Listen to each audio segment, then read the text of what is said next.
সবাইকে সুপ্রভাত। সবাই কেমন আছেন? আশা করি সবাই ভালো আছেন। আজ আমি চলে এসেছি আমার এক জেঠুর বাড়িতে। আর এসেই দেখুন এরকম হনুমান দেখতে পারা যায় এখানে। হনুমান এসেছে তার ছানাপোনাদের নিয়ে। ওই দেখুন ওখানে ওরা সব বসে আছে। আর আজকে আমি আপনাদের সাথে ভাগ করে নেব আমার যে জ্যাঠতো যে দাদা রয়েছে তাদের বাড়ির ঠাকুর ঘর। এখানকার কীরকম সেবা সব তোমাদের সাথে আজকে ভাগ করে নেব। ঠাকুর ঘরের এরকম কুলঙ্গি করা আছে। আর এই কুলঙ্গির মধ্যে সপ্ত দেবালয়ের দেবতারা রয়েছেন, মা তারা রয়েছেন, স্বরগোস্বামী রয়েছে, মা কাত্যায়নী রয়েছে এবং মহাদেব রয়েছেন। আর এই দিকে রয়েছেন শ্রী শ্রী জগন্নাথ দেব, এই পরিবারের আরাধ্য দেবতা এবং আমার দাদার আরাধ্য দেবতা। জগন্নাথ, বলরাম, সুভদ্রা এবং সুদর্শন দেব। নিচে রয়েছেন বালগোপাল, আর তার পাশে অবস্থান করছেন কিশোরী মদন মোহন জিউ। সবাই দেখুন, দর্শন করুন এবং মানুষে সবাই প্রণাম করুন। এবং পেছনে রয়েছে একটা পুরনো ধামেশ্বর গৌরাঙ্গ মহাপ্রভুর চিত্রপট। এইদিকে কুলুঙ্গি নয়, র্যাক করা রয়েছে। এখানে রয়েছে মা লক্ষ্মীর হাড়ি, যেটা ধান্য লক্ষ্মী বলা হয়, ধান্য লক্ষ্মীর হাড়ি। এছাড়া আরও বিভিন্ন রকম দেবতাদের চিত্রপট, পঞ্চতত্ত্ব, দামোদরজি রয়েছেন, এছাড়া নরসিংহদেব রয়েছেন ইত্যাদি সকলে রয়েছেন।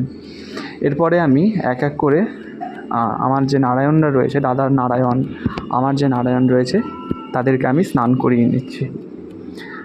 এই হলো। আর আমার তো শ্রীধর এসছেন, শ্রীধর এছাড়া আমার যে মূর্তি থাকে তাদেরকে আমি নিয়ে এসেছি। তো সবার এখানে স্নান হয়ে যাবে, তো তাই সবাইকে নিয়ে এসেছি এবং সকালে উঠে আমি স্নান করিয়ে নিচ্ছি।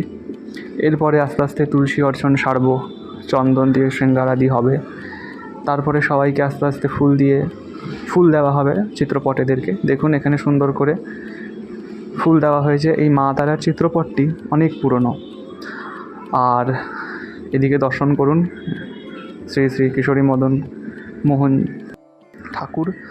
আর এই দিকে রয়েছেন জগন্নাথ, বলরাম, সুভদ্রা। সবার অর্চন হয়ে গেছে। আর এটা হচ্ছে জগন্নাথের একটি চরণের একটি চিত্রপট। সোনাবেশের সময় যে চিত্রপটটি, যেটি সোনাবেশের সময় যে চরণ পা লাগানো হয় ঠাকুরের, সোনার যে চরণ লাগানো হয়, সেই চরণের চিত্র দিয়ে ওখানে ফুল তুলসী দেওয়া হয়।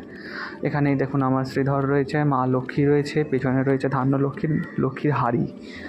আর রয়েছেন নৃসিংহদেব, নিচে আরেকটি লক্ষ্মী রয়েছেন। এখানে প্রতি বৃহস্পতিবার করে এই ঘট রয়েছে, এখানে ঘট চেঞ্জ করা হয় আর কি, লক্ষ্মীর ঘট পাতা হয় এখানে।